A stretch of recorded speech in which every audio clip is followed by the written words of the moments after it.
At 17, my sister had her first baby and moved into a house at the end of my parents' street. The birth of their first grandchild, the first great-grandchild on both sides of the family, filled everyone with excitement.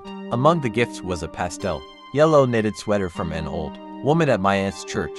It was meant for the baby, but it hung forgotten in the closet for months until strange things began to happen.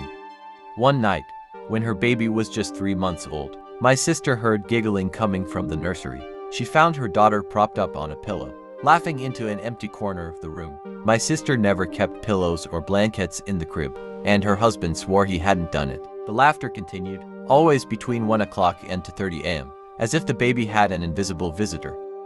Months later, on a mandatory workday, my sister left for her shift at 2:45 a.m., leaving her husband to watch their now 8-month-old daughter. Despite her warnings, he spent the night drinking and stayed in bed as the baby sat strapped in her car seat. Hours passed, and when he finally checked on her at 11:30 a.m., he found her lifeless, wedged between the couch and coffee table. The autopsy revealed she had passed at 3 o'clock a.m. just minutes after my sister left the house.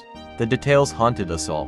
The couch was deep, and the car seat had been pushed back against it, leaving 1.5 feet of space. There was no way the baby could have flipped herself over or wedged the seat so tightly. Someone or something must have done it. My mind kept returning to the house, to the whispers of its dark past.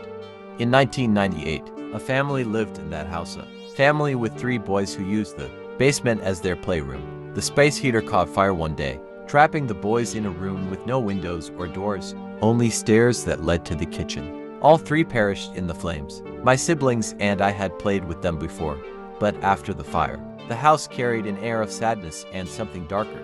My sister never knew that story until after her own tragedy. After the funeral, my sister avoided the nursery. They packed up their daughter's belongings and closed the door. But strange things kept happening. The computer turned itself on, displaying pictures of the baby. The side door light shattered repeatedly, always near the spots where both the baby and the boys had died. While cleaning out the closet, we found the yellow sweater still hanging there. No one had ever taken a photo of the baby wearing it, and the old woman who knitted it had passed away months earlier. The sight of it sent chills down my spine. I kept wondering, could ghosts kill? Was it the woman who knitted the sweater, desperate to see a baby wear it before she died?